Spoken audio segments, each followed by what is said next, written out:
Tukuza story tunyumize ku Chat News TV Uganda. Wamunange mpaji Given Brian kakati tuwebaza mikano abagoberera basharinga bagaba obubaka buno okubongera ewala newala batulaba ku YouTube channel n'abanatulaba mu bifo ebyenjawulo.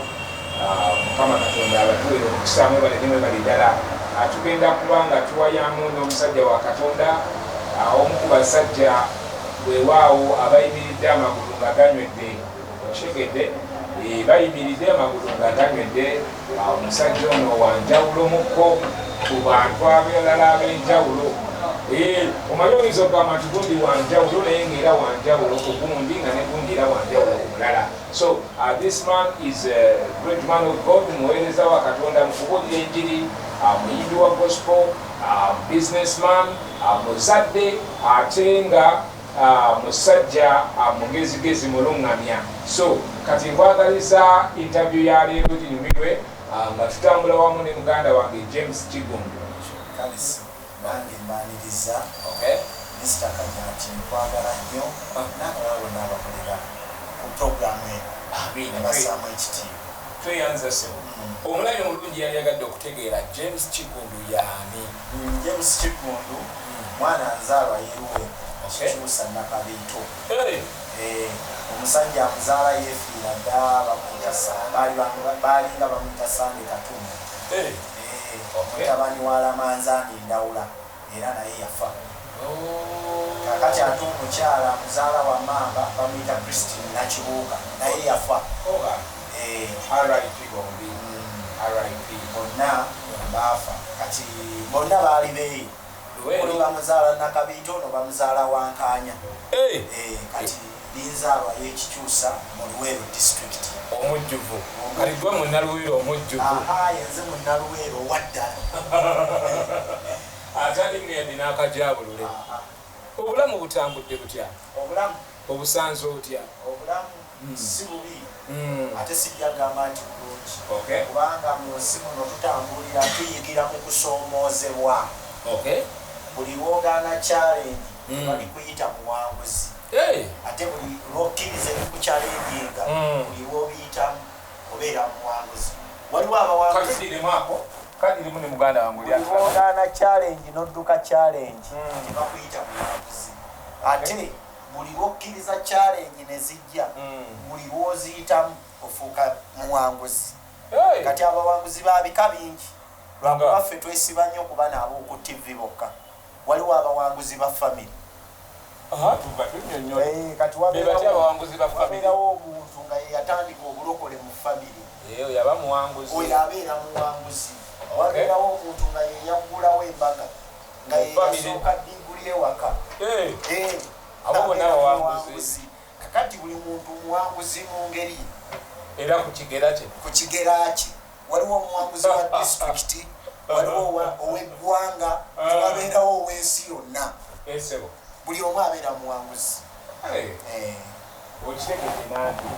Sebo omusajja gwe nkugambye gwe tugenda okutanga leero. James muganda wange James Kiggundu olwozaaliddwa mu Luweero. Obulamu butambudde butya mu Luweero era ovaayo ddi nga tunatuuka ddi wavaayo mu Luweero eyo obulamu wabutambuza otya? Wasomera wakolerayo ki nga tonnaba kutambula ku jeeno? Kiki wakola mu Luweero navaayo? Kakati mu Luweero omwo saakoleramu bingi nnyo. Wabula kyensinga okumanya natambulira nnyo mu mikono gy'abakadde abazaala maama wange. Bajjajja. Obulamu bwange mu Luweero bwe bwatambulira nnyo. Kuba taata namulaba emirundi gyalinga ebiri. Bandibadde ng'ogwokusatu namulaba afudde. Wagendangayo bugenzi okulabako? Bantwalangayo saafuna nnyo obudde bwa taata. Obudde bwa taata saafuna. Wabanga bize ye yabanga bize? Ye yalinga bize. Kati taata yakoleranga Jjinja. Ebiseera ebisinga ajja Buzzi. Wajjajja amuzaala okumulabako. Kakati ate nze wajjajja amuzaala saabeerayo nnyo. nabeera nnyo wajjajja azaala maama Wankanya. kati nga bakugamba bugambe kitaawo nno yayitako wano juzi. Namulabako sijja kugamba nti saamulabako, namulabako era nga ntegeerera ddala. Kati omulundi oguddamu mulaba namulaba nga mulwadde ne mubuuza nze ontegedde yambuza ekibubu yaŋŋamba ekigambo kimu toŋŋamba bya kisimu. Kati okuddamu mulaba ogwokusatu namulaba afudde. Kakati mu kumulaba awo ng'afudde nzijukirayo ebintu ebitonotono ku taata. Nga biriwa? Ebintu ebitonotono ku taata yali musajja mukambwe ennyo. Nga w'amagye? Nga si w'amagye naye nina mukulu wange gwenzirako kuba nze banzaala omu ewa maama. Kakati ate waliwo mukulu wange omulala bamuyita Yunufu bannyumiza nti yamukubanga nnyo n'abulako kkono ewaka agenda ayingira amagye naye ng'ekimuyingizisa amagye kujja kuyiga ofuna mundu ajja akube taata masasi muganda wo mukulu era bamukwatira bayitayo oba kakooge nawulira banyumya nti bayitayo kakooge gye bamukwatira ng'atambudde agenda kuyingira magye. Oyo Yunusu gy'ali nakati naye taata yali mukambwe nnyo kati emboozi ezo ze bamunyumyangako ezo zampalirizanga nnyo okubeera ewa jjajja azaala maama asaagala musemberera nnyo kuba omuntu bw'omusemberera oba oyagala oba toyagala wabeerawo ekimunyiiza ng'ayinza okukubattula kati nze emigo gya taata yankuumiranga nnyo eno ewa jjajja azaala maama. Yunusu linnya lya ddiini ki? Yunusu linnya ly'Abasiraamu. N'erinnya lya jjajja linnya ki? Manzaani Ndawula. Ate taata? Sande Katumba. Sande Katumba. Tulaba nga aliwo omuzannyo gw'okubuzaabuzaawo. Tewali. Jjajja yali? Jjajja y'Alamanzaani Ndawula. Alamanzaani Ndawula. Tulaba nti yennyonnyola nti yago walimu muzikiti wakati. Kaakati ate taata? Ye Sande Katumba. Sande Katumba. Lwaki si Friday? Oba Yidi? Sinze nakimutuuma nange nawulira oba nasanga bamuyita ekyo. Taata teyali musiraamu jjajja nga ye Sande. Ye Sande Katumba. Ng'eyali musajja wa swaga. Simanyi bwe byali. Kati ate jjajja nga ye akagega Alamanzaani Ndawula Kiggundu. Kati ndaba muganda we Yunusu. Muganda wange Yunusu. Tulaba nti alaga gyagwa nti musajja Muisiraamu nnyo. Kyekyo. Kati ate gwe otuuka ddi okubeera James Kiggundu? Kati nze okubeera James Kiggundu nkugambye obulamu bwange nakulira nnyo ewa jjajja azaala maama. Kakati ekyaki nagigendamu nga ndi muto nnyo. Kati ate omwana buli lwakula ng'abadde alina kyalaba ekyo kyagoberera. Era obutuufu bwakyo Omupolesitanti mumanyiiko nnyo okusinga Obusiraamu. Mumanyiiko nnyo okusinga Obuyisiraamu. Naye nga ali ogenzeeko mu muzikiti n'oswala gwe. Ogenzeeko. Tutuulire ku shahada. Salaamu alaikum wa rahmatullahi wa barakatuh. Njolidde erimu gunna. Ya Allah. Tukyali ne muganda wange James Kiggundu omuyimbi wa gospel. Awensingidde okumutegeera weewaawo bingi byakola. He's a businessman, he's a father. N'ebirala byakwasaganya ng'omusajja omugezigezi era nga bw'omulaba. So muganda wange gwe atulaba, make sure that you share this message. Let it go far and far and far. Okitegedde? Nafunye obukakafu obumala nti ate munnange abali emitala w'amayanja ebasinga okutulaba.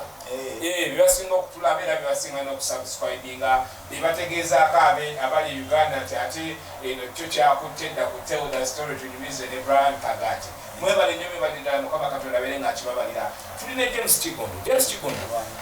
tunyumize. Olwo kaakati olwo okusoma kwali kutya? Kati okusoma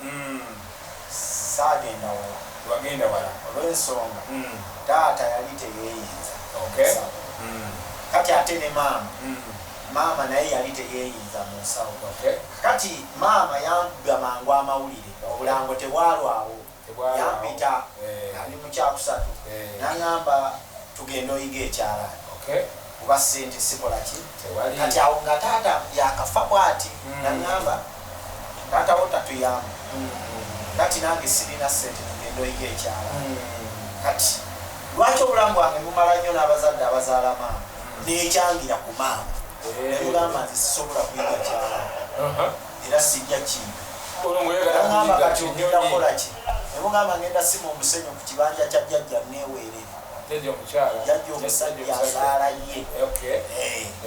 yalikula nnema musoke naye yawuma kakati nekyanga mu kyokusatu neŋŋamba maama nze ngenda sima omusenyu era teyansiibula ne bajjajja teyabasiibula agamba bugambe ekyana kikyo nkibalekedde n'agenda yali abeera ntebe yali abeera kitubulu kati nasigala ni mwana n'ekyo kye namusuubiza nti nja kweweerera kati teeberezaamu omwana ow'ekyokusatu n'akka mu kirombe n'atandika osima omusenyu naye nga bwakuŋŋaanyamu akasente n'akatwala ku ssomero baali baliyita Wankanya Primary School bisangibwawa mu Luweera era kikyusa Wankanya gombolola tubasiibuleko ba obibo ne ba ogibo abe Wankanya bonna abandaba n'abasomerayo abasomerayo Wankanya bannange tubatumiddeko nnyonyiri ddala mwebala kuba abagobereza abalungi abatell the story tubize program eno tetuli James Kiggundu sebo tunyumize kakati nenzika mu kirombe kya jjajja nsimanga omusenyu naye nga teeberezaamu naawe omwana ow'ekyokusatu ng'asima omusenyu nenkamo katundu nenkasuka wamu kati kyakyalenjinga nnyo abatuuze baakuli kati onjumusebo negejjera ddala kati emmotoka ebiseera ebyo omusenyu baali bagugula 3,000 emmotoka enamba ng'obwange bwe gusooka okuggwawo ekibanja kya jjajja tebanzijaako mpoozi kati neŋŋendanga ku ssomero kati nalinamu ne talenti y'okusamba omupiira n'okuyimba ebyo byanyambako nembaliriza neŋŋendagenda paka mu siniya feri daamu esooka nze nekubidde ekikolo era otunuulira ennyama yange nekulaga nti nvudde buto nga ndi hard working man sibitandise kubanga oddeeyo wansi n'okuba omusenyu n'otiiya kirina engeri gye kikolamu ekifuba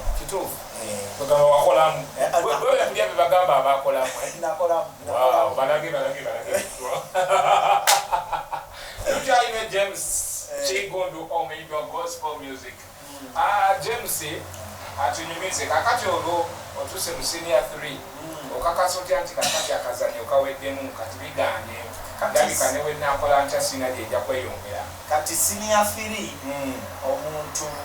bwatuuka mu P7 oba bwatuuka mu senior 1 wabeerawo ekimwambala bagayita malala era abaana basinga obungi bakomaawo omwana bw'abuuka awo aba agenze kumalako abawala abasisaaki oyo mwamukola naani lisaaki oyo era mwamukolera wa omanyi bagamba okuwangaala kukulabisa ebiki nina benzize enjala nenkola lisaaki ng'eyange nojja n'omuguukirizo nga kyekyo mazima omulembe oguliwo kati abaana basoma bato nnyo atuuka mu P7 nga muto nnyo kati nga tannamanya nnyo siniya 2 era obulaba buba buto kati ffe twasoma n'agasajja agakulu ng'asala n'ebirevu naye nga naye ali mu P3 nga naye ali mu P3 sajja mukulu ng'azonyekira omusajja baali bamuyita Kajubi nomukulu Kajubi ali eyo oba yafa n'okufa simanyi naye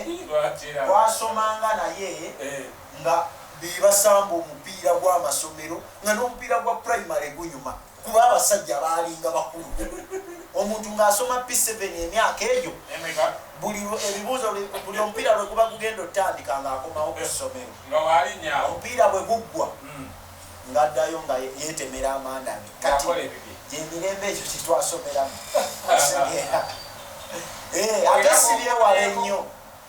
ate sibyawala nnyo wakati wa myaka kinakya myaka awo nga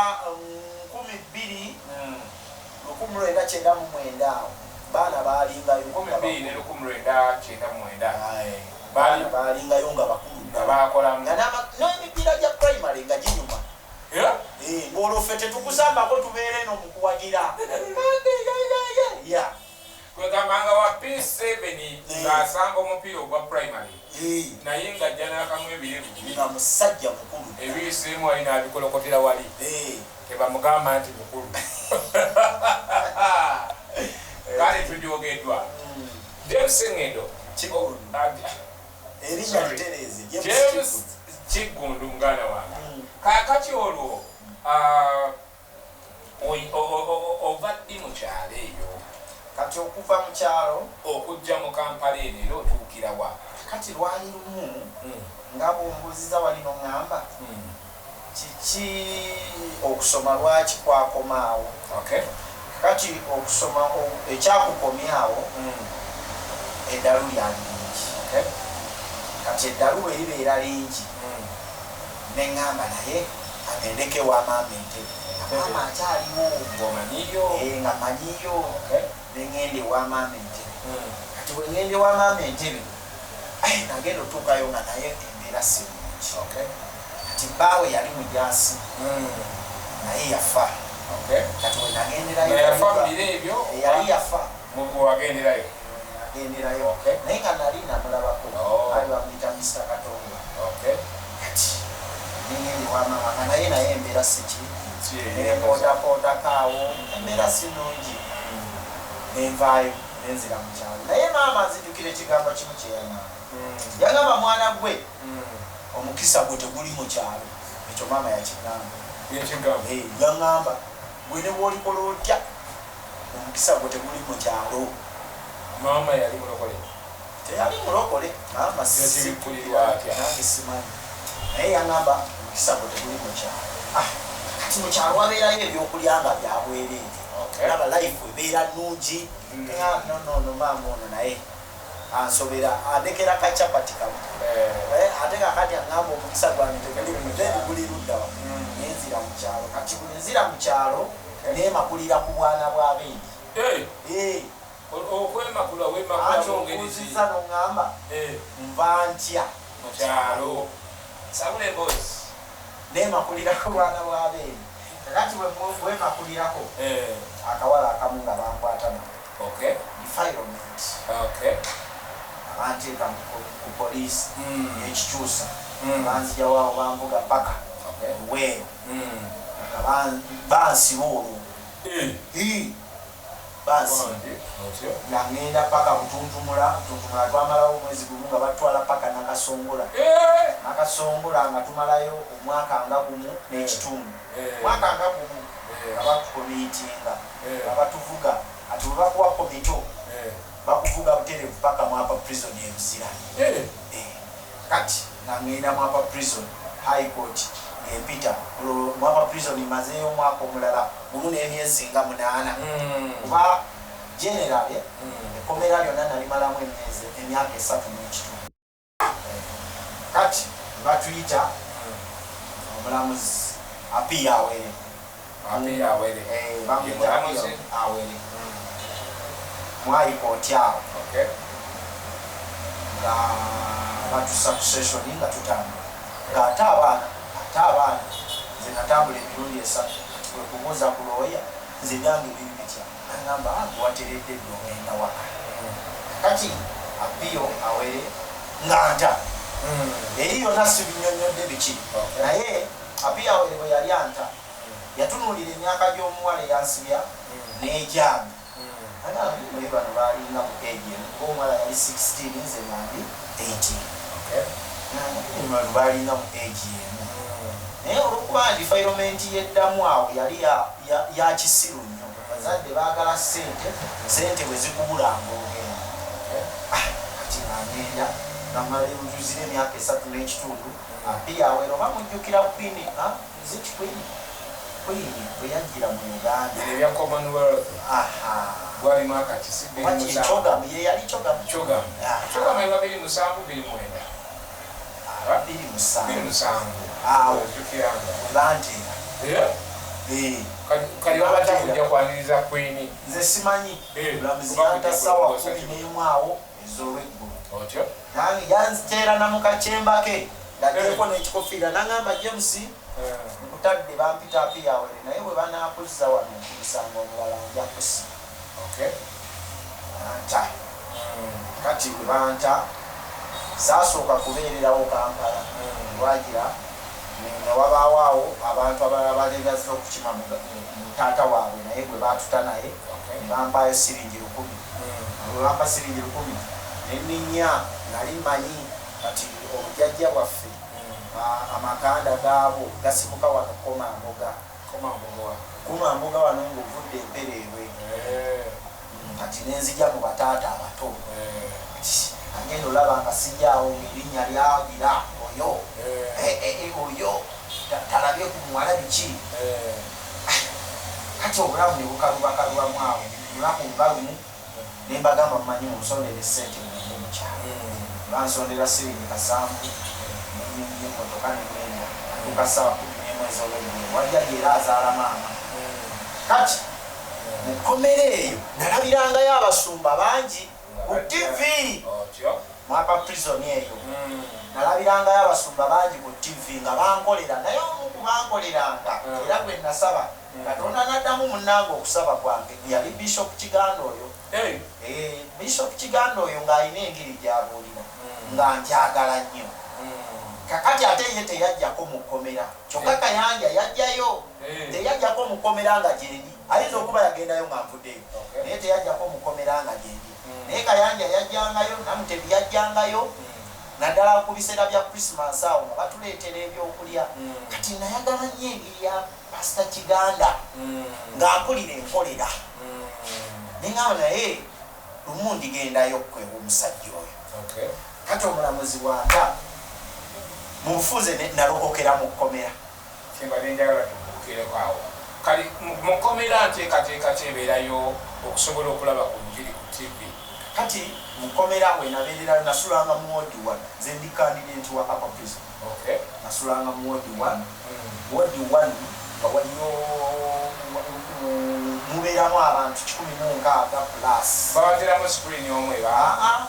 ebiseera ebyo TV tezaalinga mu wards bakikola batya naye waliwo omuti gwalinga saidi z'omu makonko nga waliwo mikagama nga abalokole babeera n'eyaabwe abakatuliki babeera n'eyaabwe abaprotestant n'eyaabwe TV zaalingayo kati ffe twagendanga ku y'abalokole kuba nalokokera muki komera twagendanga ku y'abalokole kati waliwo oba gye bayita television TV eyo nga Pastor Kiganda abeerako n'enjiri osegeera kati ate nze engeri gye nali saasoma nnyo nga bano aboogera ennyo mu luzungu tebankolera njagala Luganda lwenkola ki lwentegeera obuki tebankoleranga lwakubanga nti nali sibaagala naye njagala nnyo okuwulira kyentegeera kati kyevudde nkugamba nti Kiganda yankoleranga nnyo Serwadda yankoleranga nnyo be basumba kakati nenvaayo but before nga sinnagenda mu kkomera ngambye nali muyimbi kati nali mpandiika ennyimba z'omukwano ku ssomero wonna kati kankubulireko omuyimbi yennyini teyeetegekera luyimba ani alumutegekera omuyimbi yennyini teyeetegekera luyimba nti kati kamale okunaaba simanyi ate nve mu kinaabiro ngende ku gundi ate simanyi ngobewo abantu abampulira omuyimbi ebeera calling oba kuba kuyitibwa Katonda kwaba yakuteekako oluyimba lujja entandika yaalwo n'enkomerero yaalwo si yakwetegeka bw'ate ndiwandiikire wiiki mmeka okukuba kuyimba omuyimbi omutuufu oluyimba ne wano we tuli nawandiise dda oluyimba nalumaze dda nanoonyeza studio neruggwa kikutwalira wakati wa bbanga kina bbanga kyokukola oluyimba olulambanga lulungi kugenda ogambye mukwano ogambye mukwano ate pasitawo olwaki nze nkuwulidde wano mu ndandiko ogambyeko bugembe nti mukwano naye bugenda oluyimba wannaza olowooza yakuwandiikira biro binene yali anaaba bwe yakugamba nze nakiwulira ffe tuli bayimbi tumanya inside story of bannaffe ate omuyimbi waliwo abayimbi newabeerawo n'abeeyiiya kati omuyimbi yenna omutuufu bwawandiika oluyimbi bw'olabanga abayimbi banne bamukoneddemu omanya muyimbi waliwo sereebu mu bayimbi newabeerawo ne sereebu mu nsi bibiri byawuka sokoleke katono bakatodabo mvuga speed sikuvuga speed omuyimbi eyeeyiya n'omuyimbi waddaladdala obaawulooza era obategeera ddi omuyimbi eyeeyiya bayimbi banne tebamukkiriza ti muyimbi kanaye ne bwayimba nnyo n'akola atya tuyina betulaba wadde akuba munnaye midiya eno yamuwa platform naye oyo yeeyiya yeetetenkanya kati ate waliwo n'omuyimbi sijja kumukubuulira oyagala kundeetera mpala waliwo omuyimbi nga ye bwayimba ne bayimbi banne bajja ne bamugamba n'omusajja wandiika nga Kiggundu James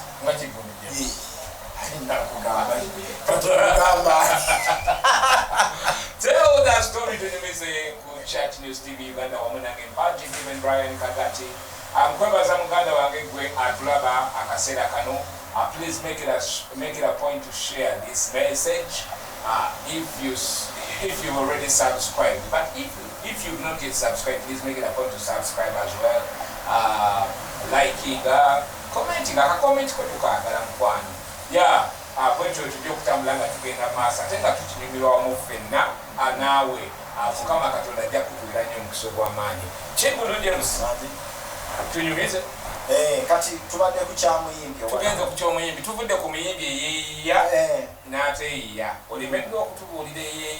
eyeeyiya kikuba nti eyeeyiya asobola okubeera sereebu mu nsi naye nga mu bayimbi si sereebu atya webali nga bo beeyiya osobola kufuuka sereebu nga tulina kikufudde sereebu mbadde ŋŋamba ekikufula okubeera popular oba famous it's that you do kakati gwe oli munnakatemba ekirala oli munnamawulire tolinaayo munnamawulire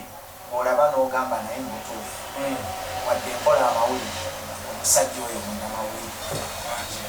bandi munnange kati oyo ye munnamawulire okitegeera kakati ate waliwo n'alina erinnya okusinga naye nga gwe mbwongo bwe tomukkirizanga nti munnamawulire nga yeetetenkanya n'ebyobo lwa famire gyavaamu ng'erina kasente yepushinga sirina kyensosonkereza nkubulidde kituufu nkubulidde fakiti kati nze waliwo abayimbi abantuukirira naye nangwe gyompandiikireyo oluyimbi naye ate nze ensi temmanyi nnyo waliwo be bamanyi be bakubira engalo mugosibomu okitegeera naye ng'oli tasobola musaba luyimba kubanga naye agenda n'asiriikirira n'awulira n'agamba naye ono yeetetenkanya kati ensi audience tuyina bbiri mu music tuyina ey'aba musician ne tubeera n'ey'abantu lwakuba ey'abantu bebafanizi lwakuba ey'abantu yo bwekwagala munange mutakoona ajja mangu ey'abantu zonna eriwo enkulu tukolerera eriwo okusinga zonna nkulu kubanga n'ebintu byenzize ndaba mu music waliwo abasajja abatufuddeko nga bawezezza emyaka 20 mu ttaka naye nga leero bwe wabeerawo abafamire abalina amagezi basigala balya ku ekyo kye baaleka nga fire bongo letayo ng'omugenzi Hamani Basudi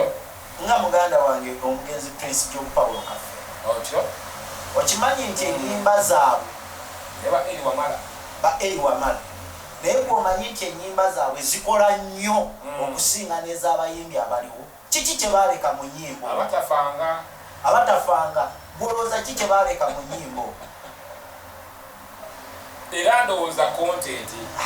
kusengeka na production no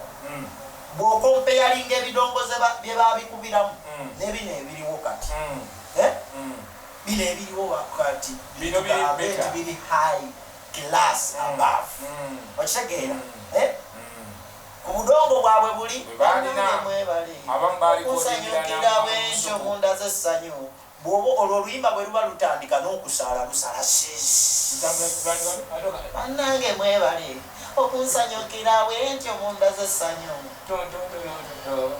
ndi muganda wo ŋŋamba buli atera okunyumirwa byenzija nkola okitegeera obudongo basudde okitegeera obudongo obuwuliranga n'okusala bukola ki naye oluyimba olwo luyina impact n'okusinga eziriwo empya okitegeera omuyimbi oluyimba ennaku zino bakwonona bwonoonyi naye yali musomesa era be bamu ku gavumenti be yali eteekeddwa osasula naye kitwewuunyisa ezigamba ate ffe tuba tukola ki ffe tuba tusasula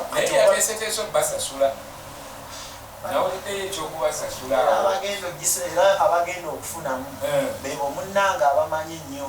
okuzannya katemba waabwe ne bakola ki kati ffe bakiggundu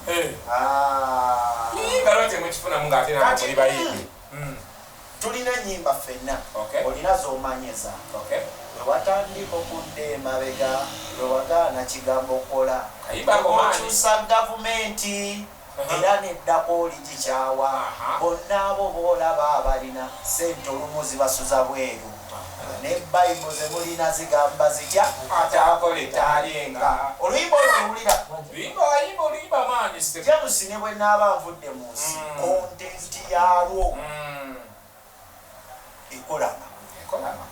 okitegeera kubanga gavumenti zo zijja kukyuka naye nekulemerako ekyejja genda ogende mweoyagala gavumenti zo zijja kyuka naye nekulemerako waliwo eyagala ogenda ngezi kinoonyereze naye munayera nazo zikola ki naye temuna abantu batabulwa ng'oyimba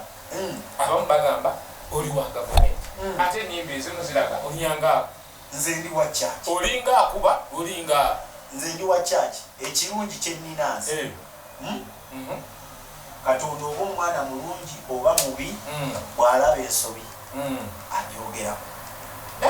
ekitegeera musa yamukolera ebintu bingi nnyo naye yamuwa chances zisatu yasooka n'akola ensobi esooka n'amusonyiwa n'akola ey'okubiri n'amukola ki n'amusonyiwa ey'okusatu yamugamba ssebo wano tojja sukkawo oyeye katonda kati ate tuyina abazadde ng'omwana bw'aba amwagala nnyo ate tamulaga kikyamu kyakola kati nze olwo oluyimba lwa gavumenti nalisimba ku gavumenti nali nyimba ku bavubuka mu kyaki abaali basitula mu kyaki basiba mu kyaki n'akola ddi yeetaaga okuwasa Mr. Kagaati omumanyi nyimba zange bwe bampita bwe bampadde kyasi ne bangamba jangu otuyimbiremu nga bo bwe bakiyita sebo tujja kuwaayo omukisa jangu oyimbe neŋŋenda munaye abantu bazaagala abantu bakuba enduulu abantu banfuuwa ku ssente nizikuwaata mumanyi yayinza okukunyuma nga tonnayimba naye bw'omala okuyimba mu musajja obidda mulimu omuyimbi owa ddala bwekiri kituufu kakati abantu bwe babanga bamunyumira nze nga ndi mwavu tekikola makulu ekege kuba abantu bajja kumunyumirwa odde yuuyayuuyi tuvulaba nze nava ku bwa sereebu obwo obw'oku tivi nze njagala mbeere sereebu ow'oku tivi mbeere ne sereebu ow'empale ng'empale ezitowa tuvulaba onsanga eyo nga nkola kino era bangi abansaasira ne bangana omusajja gwe mukama yandikuwadde ku ssente ng'olowoozeza essala mukama taziwulira enkya singa bukya ku makya nga nina wempitanga mukama nzijukidde kuba abansabidde bawezi ng'ojja ogamba gundi oyo yabba bubbi Ya papa kamba simanyi bakawa simanyi wa simanyi bagenda ne banywa amazzi simanyi bakama kakati ennyanja bagigaanani kanayo b'omutumya agiyingire bw'oba okimanyi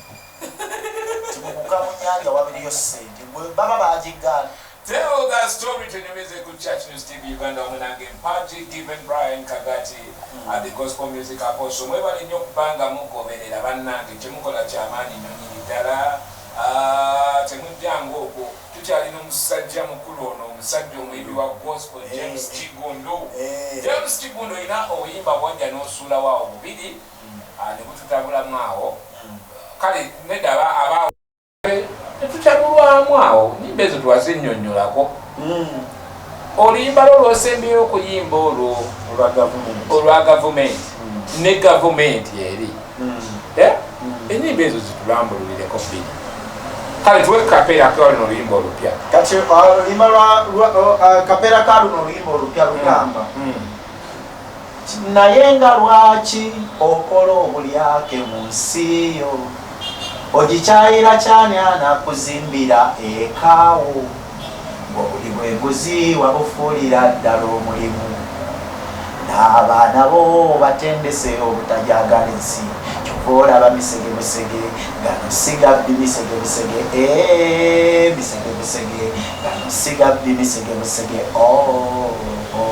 oluyimba lwazeemu naani lwebo oluyimba lwe nazeemu nejekiwa ne producer Chiwa 3 in 1. Chiwa 3 in 1. Okay. Ibolo lulungi. Kakati misege. Baluita misege. Kale ate government tuliremu kapera. Kati government lugamba. Nti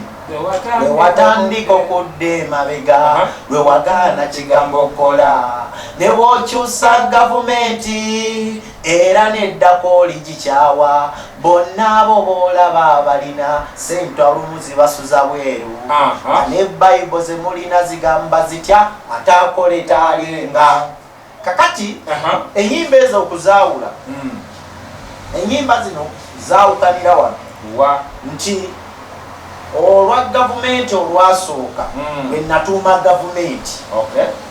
kuba nalutuuma gavumenti lwali lukubiriza bavubuka abakufudde omugano okusula mu kyaki okusiiba mu kyaki nga tebaagala kukola anti era Mukama gwe banoonya yabagamba ndiwo omukisa emirimu gy'emikono gyammwe. Mbuulirayo omusumba eyali akusabidde oba mbuulirayo omusumba eyali asabye esente ne zitandika kuyiika buyisi bwe ziti ng'oziraba ziva mu bbanga bwe ziti omukisa gulina ennono kwe gutambulira. Omukisa gulina ki gulina enkwaso okitegeera Brian Kagati omukisa bw'otoleeta nkwaso yaagwo otuuka ne mu birogo byagwo ne gukuyitako ne gugenda pu nga togufunye. Ate abo abavubuka be nali nkuba n'abakadde bwe ŋŋamba abavubuka waliwo abavubuka mu kukkiriza waliwo abavubuka mu myaka wabeerawo abavubuka kati ne bw'obeera wa myaka nkaaga nga bw'okyalowooza nti mu kusaba tegenda okujja ssente ekyo kikafuuwe saba kiseera kyakyo weekiri era nabagamba nga luggwako nti asikaali wa wano nkulagira ekizimbe kino kiggule kiro abaagala okusaba tusule nga tunoonya Katonda obudde bwe busaasaana tugobe nga n'ensonga ekuggazaawo ekizimbe ekyo tugende tukole tunadde ekiro nga tumaze okukola. Kyenali ntegeeza nga wali munyiivu nnyo kati abasumba bano abamu batusiba kantuntunu.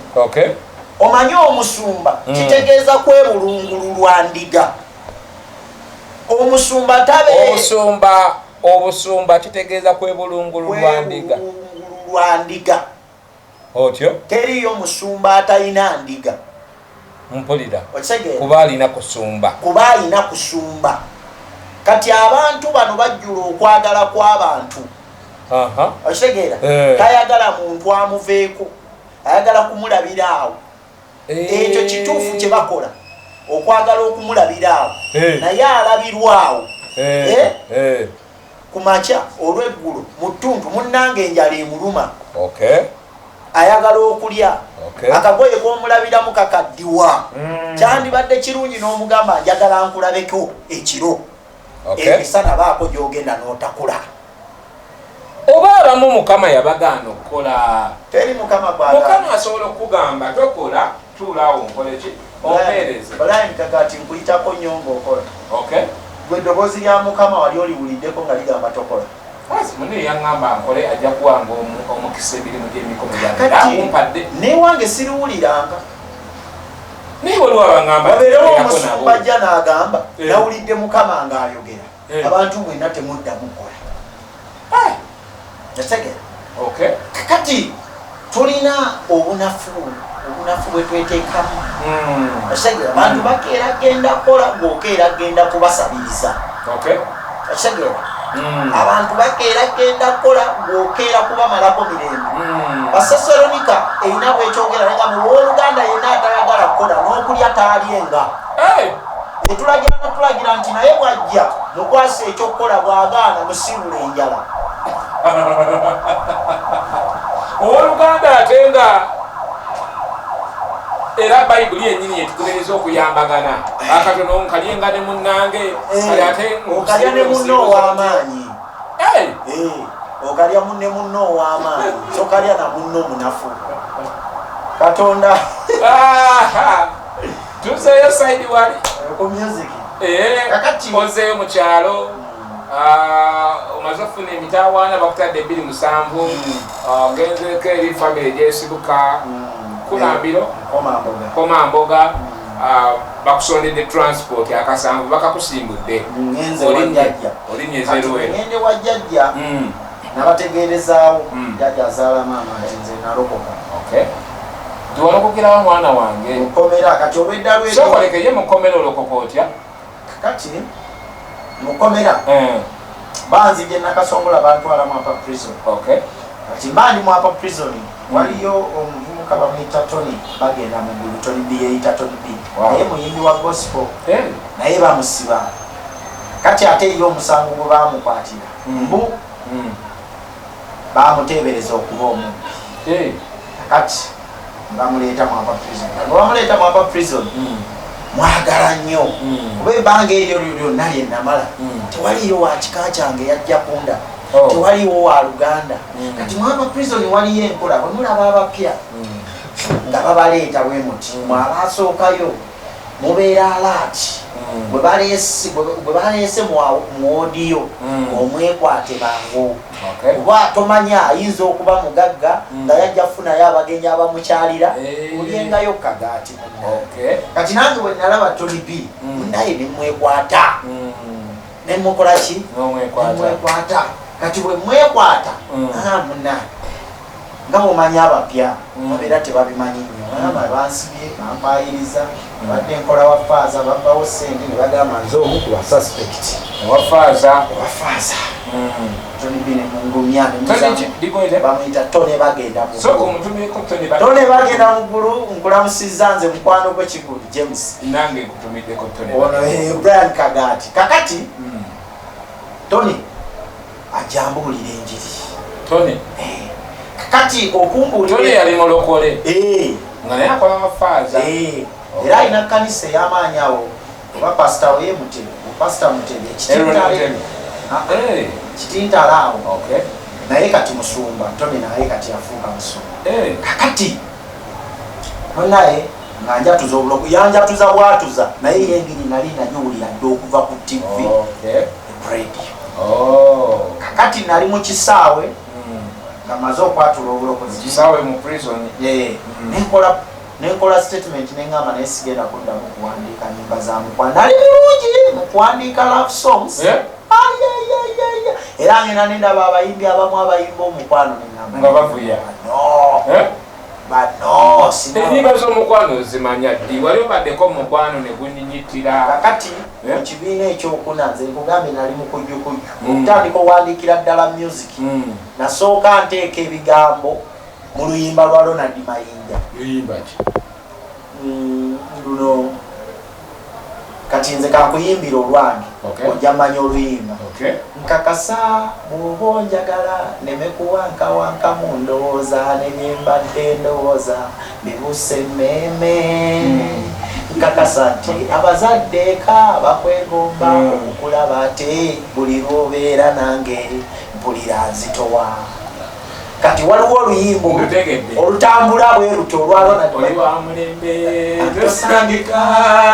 amba nti olinjagala omu ennyimba zedde ezo kakati najjangawo ekigambo ky'amayinja nentuuzaawo ekyalo okitegeera kakati nenvaawo nenfuukira ddala kuba kyo kyandimu nali muyimbi kuva buto nekisitukira kati bwe mbeeramu apa prison ngamba nenda muyimbira mukama zino zonna ennyimba ze nali mpandiise z'omukwano nenziyuzaamu towalina bwazi wawula wayuzanjuze ng'oli mu kisaawe kakati nempandiika oluyimba olwa gospel lwasooka lugamba njagala onzikirize Yesu mbeere nga wooli naawe Yesu nzikiriza naawe mbeere nga wooli nga lw'oyagadde otuma mukama otumanga nze mbuulire ng'enjiri gye batannaba kulokoka olwo nalwandiikira apa prison wakati massive oze mu kyalo bawulidde nga bwewalokoka olokokera mu prison apa prison so bo bakitwala batya tebalina buzibu abaprotestant tebalina nnyo buzibu n'abaloko kuba beetwala nga their grandson era n'omukatuliki talina nnyo mutawaana n'abaloko ani agulina oyo tumuleke oyagala kuwugula ki nga nti tumanye waba wagulina naye kakati tumutegeere tebalina nnyo buzibu kati bwengenda waliwo ku luseedi gye baali bategese mu luweero bayitayo kankoole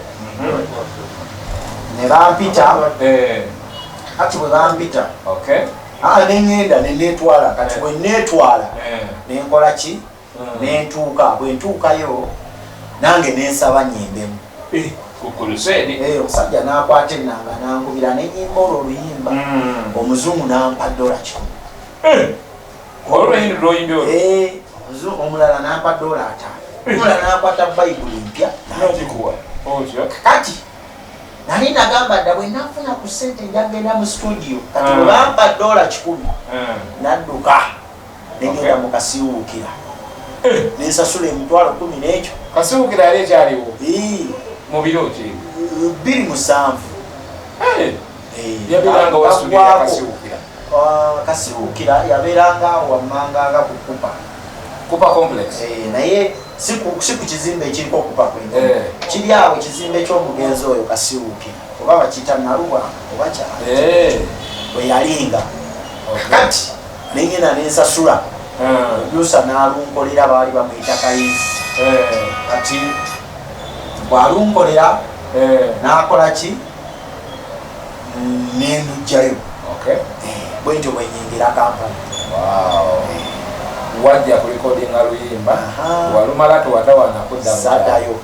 kati bwomala okulikodinga oluyimba kiki ekyaddako kakati bwe naamala okulikodinga oluyimba negatta kubuweereza babuyita ambassadors of encouragement busangibwawa oli waneeno Komangoga Musumba Joseph Nsubuga musajja oyo mwagala nnyo era pasita wange abaayo ako kakonkwagala nnyo omusajja gwakoze omulimu omulungi bungi era engeri eyo yonna gy'owulira eva mwoyo nkugambye Kiganda ye lolo modo naye engeri gy'owulira eva mwani mwoyo era mwagala nnyo kakati waliwo omukyala awe yalinga ansuza nga mpadde kayenki 2 omufalisa ate nga mpadde newokusula bamuyita Margaret kukkiriza naawe nkuwuliddeko maama wange kati mukyalo oyo yanyingizaamu nnyo okwagala Mukama nankubirizanga nnyo is a pastor era ku ambassadors of encouragement era nanjigiriza nnyo kugendanga ku kyaki nankubiriza nnyo so kwe kubeera nga ndi wano bwati buwansange. Amina. Kati obulamu e Kampala otandika otya obutetenkanya kuba nkulaze tolinayo kati bwe nayimba oluyimba bwe baalukuba ku TV manyanga ku radio kuba oluyimba lwange lwasookera ku Top Radio. Ebiseera ebyo kwalingako omusajja gwe baali bayitanga Prince Abdul Sekamaanya Top Radio. Balukuba nali nduyimba awo ku kyaki eri awo kubbi eri awo oba yeyaani nabbi gundi si nabbi eri awo ng'oyambuka bwoti ewandegeya gasima galonasala mubitaala eri saidi zeringa ku public service wano wansi wano va wano kubbiri yambuka lekawe baali babagira kubinayiisa bwova wano oyita kubinayiisa bwoti ngambe eno Makerere ng'oyambuka Makerere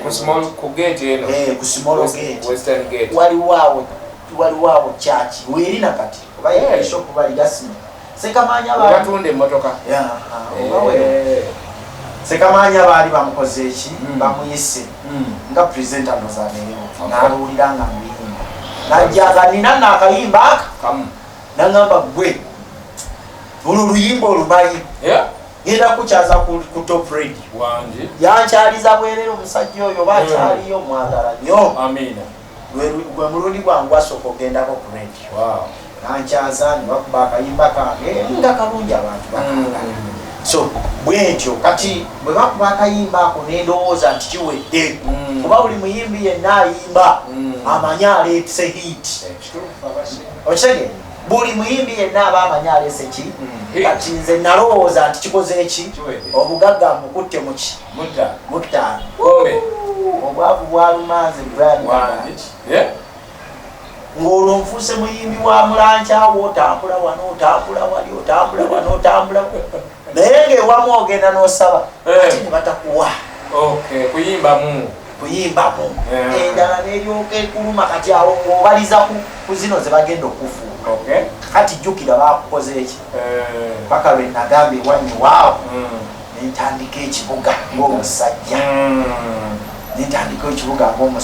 nentandika okutembeeya nze ndi musajja mutembeeya alina experience y'ebintu ebingi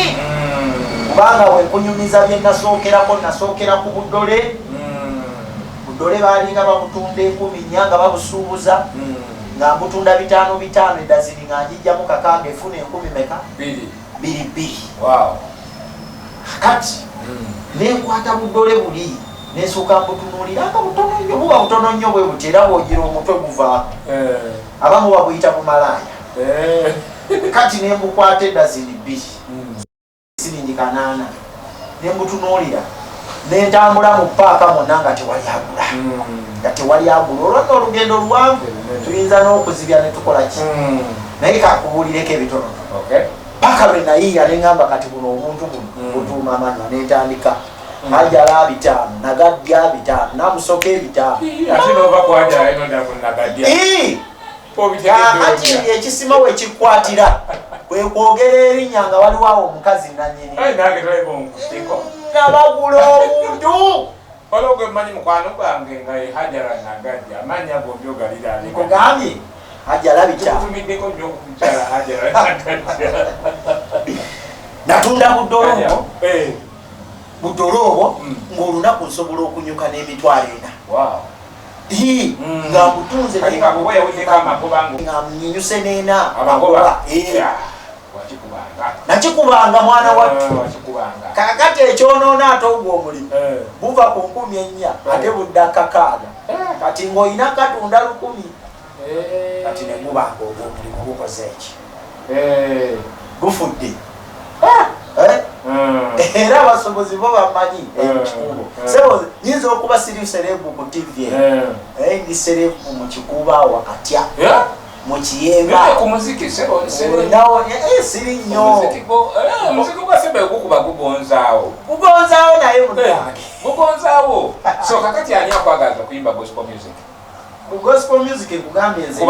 bayimbi abayimba gospel music ani akusika okwagala okuyimba gospel kakati nze bugembe muyita mukulu wange mu music mukulu wange mu music nzikiriza bugembe nzikiririza nnyo mu bugembe kuba oba owulira ennyimba zange njagala nnyo story story nkulaba sagala nnyo okutandikirawo kati pasita Bugembe era Ssebutaali njagala nange ofunireyo olunaku lumu tusisinkane nkubuuzeeko obubuuza mukama wange just nkubuuzeeko yesalayo ojja kanzirira yesalayo njagala Bugembe mubuuzeeko ampe ku matu ne bwe ziba ddakiika emu era ssebo mukakamu nga bwolaba Yesu manyi okuteekayo TV kuba nina TV ne mulaba ssebo ng'alina abantu baawa gundi n'amuweera ddala obudde nange ampeeyo ku budde ampeeyo ku budde musisinkaneko nsabye busabe TV ya pasita Kiganda musajja gwe mukama wa kisa era ajja kukati Bugembe oyo si lolo modo wange nzekka lolo modo worldwide musonyi okyogera simutiitiibya simukola ki naye Bugembe ne bwe kutaba kuyimba alina bingi ebimwegombesaako muvubuka ali mu ssente lwatyo ninoolabanga ebikemo tebimututte muvubuka asumbye ekkanisa ate nga bwayimba biga pasita Wilson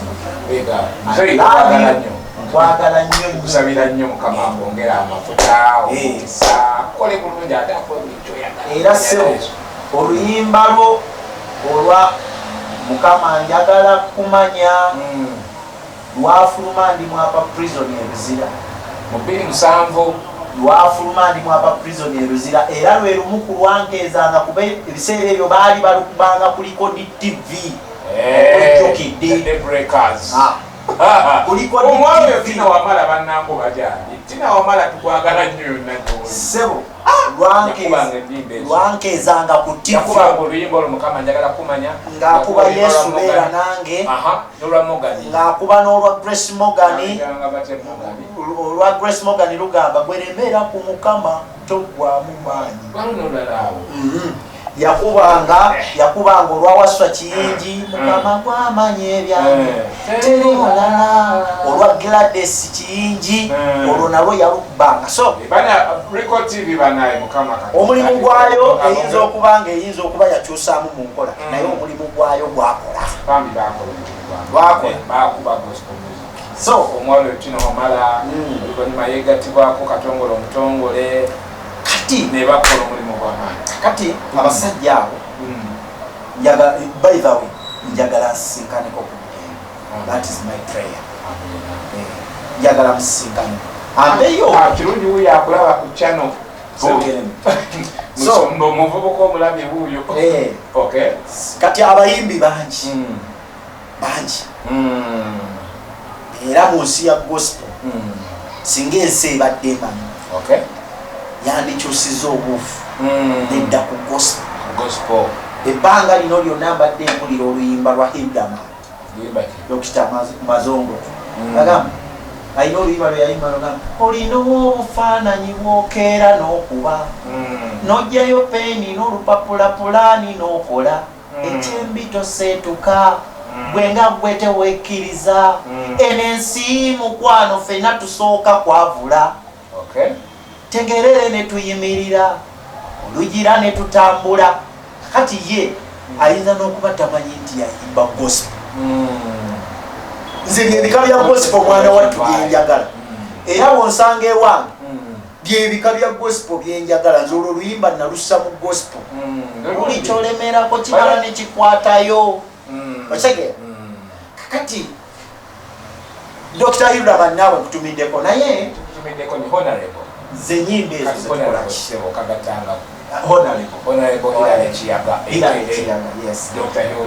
kati abasajja abo bakoze omulimu mulamu era banjagazizza okuwandiika ebyamakulu okawulidde bulungi okuwandiika ebyamakulu si kumala gawandiika James Kiggundu ndwawo okuleeta oluyimba si lwakubanga nti sizirina naye njagala oluyimba nga lulina impact twagalayo babasudde mu gospel nga luyimba ddala luyimba twagalayo ba Paulo Kafeero mu gospel myaka 3 ng'agimaze mu ttaka naye ng'ennyimba ze zivuga ng'aliwo kiraba ekyo kye twagala teri awakana kitegeera naffe tubaagalira tubasanyukidde sebo hamani basudde gospel Kiggundu James gospel naye omukululo gubeere nga gwenkanankana naguli gusinga n'oguli amina kubanga ebikola bwebiri okyalawe bwetunulya production wakawedda nowaleero bannanga abaana bagezezako okunoonya amagezi olaba nga byanjawulo kati gwe omuyimbi gwolina okweryamu oba okwevaamu n'okola ekisinga era sisobola kuteebaza kingdom eno njebazaako ekintu kimu oba neebaze kingdom oba neebaze pastor Kiganda bombi bebaze nsingekwe kansooke neebaze pastor Kiganda pastor Kiganda buli lwendowoozaamu olunaku lweyanno kaneewaaneko golaba asinga amakanisa okwetoloola eggwanga lino lyonna kaneewaaneko ennaku zino yafuuka bishop kati kaneewaaneko pastor Kiganda olunaku lwe yawulira oluyimba lwange olwa boy sebo yantumiza omuntu nanoonya otyo lwenategeera nti nange nina omuntu afaanana bw'atyo mu ggwanga gwenkwatako kati bwampita ngenda otyo aŋŋamba njagala ompandiikire ku puroguraamu yange yali conference eya muganda waali luddawo oluyimba otyo nindiwandiika luyimba kyolwandiika omerwa akatogo okukalya kyokka kannemye olw'amaziga ku mufu gwe twazise abooluganda beetemudde babangako timaama omu nga baawula taata awokale naye taata omu ate olwalitanono n'alibaka laba ebiwaabe gye twazise amugjewo olw'ebintu muganda we yakikoze amulesezza omwana kakati pastor ebyo ebigambo obijjawa ng'oli mugaggala ebikale kati waliwo ayimba bw'amala okuyimba byayimba nebimubula yennyini n'akubawo endongo nti nangatawenogo okikola otya nkugambye music katonda aba yakutonda ng'olina kukola ekyo tolina kustragolinga naye ebimu okubyewuunyisa pastor Kiganda nze kyesuubira ebyamwewuunyisa ayinza okuba takiŋŋamba yampa puroguraamu eyo ng'obudde buweddeyo nendeeta oluyimba nga lwera olwennyini lwabadde ayagala okitegeera kati omusajja okikuba bw'aba nakikuba nakikuba era bishop njagalayo power play taata nsaba busabi nsabayo power play naye power play yagibawa babeerawo ey'enjawulo ng'onomusajja yabaterawo TV n'abaterawo radio ku Kingdom TV ne Kingdom Radio sisuubira nti waliyo omuntu amala osasula sente kakati Mr. Kadati kino nsaba kyange nga kya mu nnyumba waliwo power play y'abali eri nze nina gye nsaba eyo nga ggwe ng'eyange eyo ng'efaanana etya tujja gyogera nga tuvudde ku ate power play eyina abadde traffickinga anyway kale kyonna gye kiri tukwebaza okubanga tuli wamu naawe kati James Kiggundu tuli awo mu mbeera efaanaganako etyo omuwulidde ogenza orekodiza oluyimba ne bakasiwukira ogambye mwaka ki 27 omwaka nja kulimba naye ndowooza 28 ne kasiwukira akasiwukira ebiseera ebyo lwalimba lwalina sente meka 15 tewali kusalawo naye nga negisasulika 15,008 tegwali muniino so kati James Kiggundu muganda wange bwetutuuka mu mbeera efaanaganako ng'eyo music omulaba ennaku zino nga bwebitambula bwebiri owulira entalo eno musically ani mpulira ennaku zino olwo pulezidenti w'abayimbi sayiga eno neno pulezidenti w'abayimbi gwe pulezidenti we yani nze president wange owabayimbi baaki abayimbi ba gospel obadde omanyani sina gwe nze mpulira mbayita ba president ate nze ndiwo okugondera kimuwa ekitiibwa gwe mugamba nti yoyo netugamba nti yoyo Ngama ntiyono batigama ntiyono gwe oyina bawulyako ba president bamwe mpulira mpulira nina bempulira abo abeeyita ba president beeyita bweyisi bayita ba president ate lwaki omanyi kino tukyawe waliwo omukulembeze n'omufuzi kakati bonna babeera n'amaanyi mu ngeri zaabwe naye njagala ambakawuli omukulembeze bakulembera baba bamuwulira omukulembeze otyo bakulembera baba bamuwulira ate omufuzi abeera n'ebimuyambako okukontrolinga embeera kwegamba bafuga baba tebamuwulira kati mwe mwina mufuzi temwina mukulembeze tuyina abeeyita abafuzi naye nga si bafuzi kati bwonoŋŋambaani onoŋŋamba Laneeke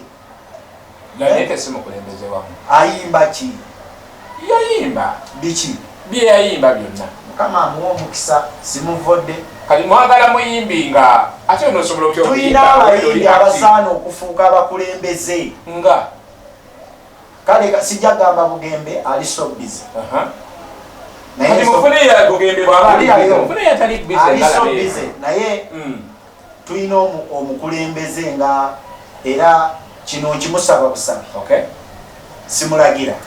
yandibadde ajja kuba ffenna tumukkiririzaamu nga Pastor Sego Joseph Sego kisooka tukkiriza muyimbi ekyokubiri mukaka ekitegeera watyanga naye ali bize ayinono naye era nga waliwo abantu abaliwaza okukulembera abantu saaba ab'eddaluddalu naawe kati oŋŋambe kaye wisdom lwaki temusisa kitiibwa mu bakulembeze ani yabalonda nze oyo kaye wisdom anti kyembale njagala tutuuke nti bwe baayita okugenda okulonda gwe tewalonda ani abakulembeze bamwe temutulanga era tebasobolanga kuyita kuba tewali asobola kugenda kulonda omanyi kakubulira lwaki tewali asobola kugenda kulonda kyegeza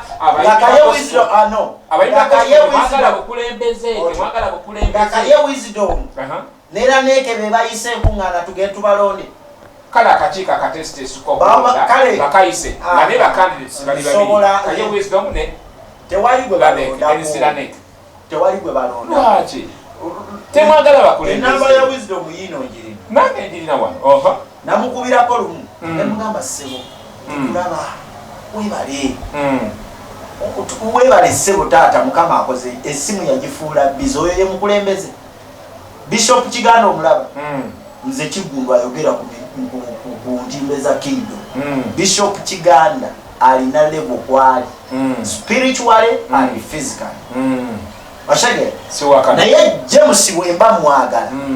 ng'ali busy agamba kale ojja kujja ku lunaku bweruti nze omu ku bayimbi ba gospel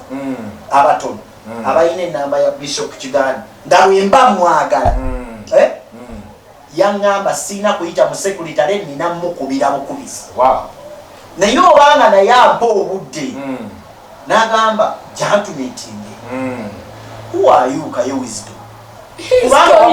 kubanga wakutte Museveni mu ngalo ekyo bassewo ne bannyamu kaye wisdom mumanyi musajja mwogezi mulungi asobola okwogera ebyamagezi asobola okwogera ebyobusiru kati wano ayinza okunvuma era eno gundi pointi zino zenkoza ayinza okudda eri nanvuma naye ekikulu kya byonna kyetwagala tumanye alina okutandika okuwaba bokulembera bwoba tobawa bitiibwa onuuba kulembera otya okitegeera kati omusaba kitiibwa simusaba kitiibwa naye ffe tetumulondanga ani yamulonda ati nange kyeneebuuza kuba mbadde njagala gwe ng'omuyimbi onnambululire nti mwalonda lunaku kambagambe yekintu abawadde ssente gwe mutonozaamu kamera ate lwaki era kati singa nange neeyise mukulembeze w'abayimbi wandigambye olwaki okitegeera kubanga oluusi nyinza okuba nga nina kennakunyigiddeyo naye nga tekitegeeza nti ndi mukulembeze wabaki w'abayimbi era mu nsonga eno ate ngenda kunyigiramu ku pasita Bugembe eggwanga limuwulira limuwa ekitiibwa muyimbi bamumanyi ne bwalifuuka pasita asumba ekkanisa esinga mu nsi yonna omusingi gwe muki muyimbi tumukkiririzaamu ffenna atuyite ng'abayimbi ba gospel atutuuza atugambe nze saagala kubeera mukulembeze nina emirimu egimmalawo ng'omusumba naye this is the right time okulonda omukulembeze waffe okitegedde abantu abaagala okwesimbawo ku lw'obukulembeze bw'abayimbi bejjeyo wabeerewo n'akakiiko akayisaamu amaaso akagamba nti kati ono tumusembye abeere omuki omukulembeze okitegeera oba avuganye tubalonde nga n'ensi yonna ekola ebino ebyokuva eri neweeteekawo nze ndi mukulembeze w'aba media si waffe oyo abayimbi si waffe kabeerera neke akatalekeka mugana wange James Kiggundu kaluwako waaliyagadde okutulekera tenandyagadde okutulekera fenna mwenna ati njogera ery'eggwanga lyonna ery'eggwanga lyonna kyenandyagadde obalekera nze sirya mu kigambo kyange taata wange yabeerako ku gavumenti ya Amini teyafuna ssente kyokka abaagibeerako batugamba yalina ssente yaliko ssente ani yalina ssente gavumenti nti yaliko ssente ye taata wange teyafuna ssente n'abeerako mu gavumenti y'Obote era ye teyazifuna kyokka ate abaaliko bagamba nti ziri zaali nnungi nnyo wuliriza nnyo statement eyo kakati taata wange gavumenti ya Museveni kwe yafiira yava mu Amini nga tafunye ssente neya Obote nga tafunye ki ssente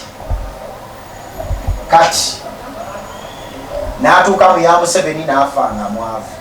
naawe osobola okubeera mu gavumenti ya Museveni ne wabeerawo agaggawala gwe n'otagaggawala ne wabeerawo endala ezijja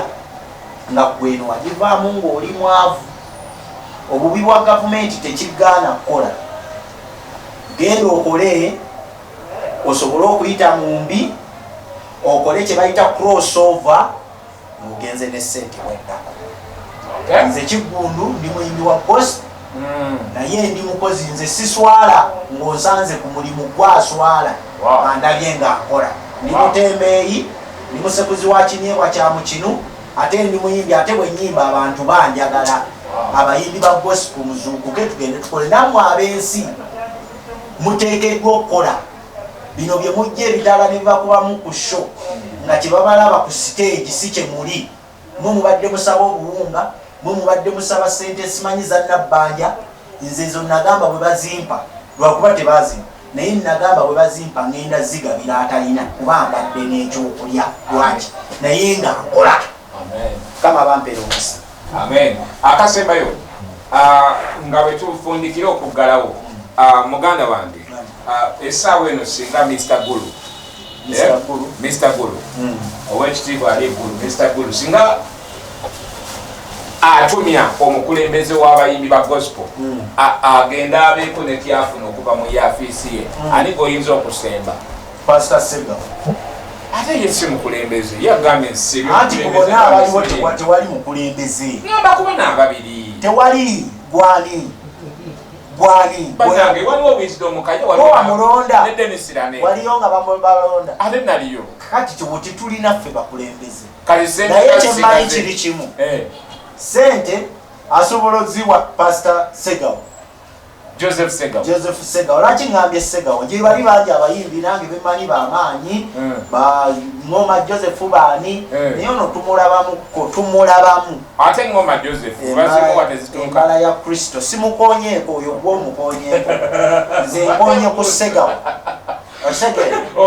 oyo gwe omukoze ki omukonyeeko so ow'ekitiibwa Jerusalem Saleta Mr. Guru abera Guru kati abera Guru era baagala okufuna obuyambi bagenda mu Guru eggulu okay kakati Mr. President waffe manyanga General waffe omulungi Salem Sale tusobola okusiima byokola naye abantu b'owa ssente munnange fete zituyamba ziyamba bo na famire zaabwe tubadde tusaba otufunireyo omukisa tulina abantu betusobola okusindikira nga tubeesiga abasobola otutuusaako ekyo kyoyagala otuteekamu abasobola otutuusaako ekyo kyoyagala otuteekamu n'ekirala abasumba abalina ku midiya namwe mutuyambeko mutusuuliridde nnyo ku nsonga zino niba bawadde midiya okutwamawulire mugakoze nimba bazikuba wabakyaza ku mpewo kiki kye mubanja enkoko ogiraba enkoko ezaala abaana bangi otyo naye enkoko eyo abaana basobola ogivaako ne bagenda nabo batakule naye bwefuna ekiyenji ng'erina ekiyenji erina sawundi gyekola bonna ne bagamba nti bayitanze ne badda otegeeza ki mu ekyo kati kyetegeeza abasumba bano ab'amaanyi mutukolereyo ku sawundi etukuŋŋaanya naye nga ku mulundi guno mutukuŋŋaanya muffe kwekolamu mulimu kufuna bakulembeze baddala si bano abajja ne beeyita si bano abajja ne beeyita basumba baffe namwe tusuuliridde nnyo naye nno kambajjukize ate abasumba bagamba tebabasuuliriranga era gye mwabaleka bakyaliyo nnyo nnyini ddala naye mmwe mwefunira abakulembeze bammwe baliwo amakanisa era baabatumanga emirimu egy'obuweereza nga mugyebalamanga mukola byammwe obuzibu obawolereza nnyo nze nkubuulira mpulira okuva mu basumba abasinga owulira bawulira nagamba dde musandu ng'omubuuzanga akyogera ekyo wabayita ddi ku nsonga y'obukulembeze era abasumba bwe bakuyita babayita kubagamba kakati tugenda mu Saturday fast ebisaawa bigenda kubeera bwe biti so tubadde tubeetaaga mujje mukole ki tebatuyitira tebatukuŋŋaanya ku levo zaabo ki z'abukulembeze kale webale okuba omulabi bulungi tatumidde kubeeka otyo njagala kutumira famire yange eno sijja kugimenya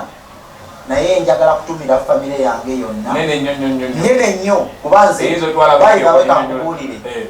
famire yange tondaba myaka gino gye nnina nina abampita jjajja nina abampita taata ebyaddala oba nga kati nina abampita jjajja spiritual era nina abampita taata spiritual so ebyafaayo byange katonda yantonda nga siina kubeera omu kuba buli lwembeera omu nstrugglinga nnyo naye buli lwembeerawo n'omuntu katonda agabirira nnyo buli lwembeera kwekyo olina abaana bameka b'ozaala gwe ne mukyalawo ndi musajja muganda katonda takubangako bwakabaka abaganda tebabala baana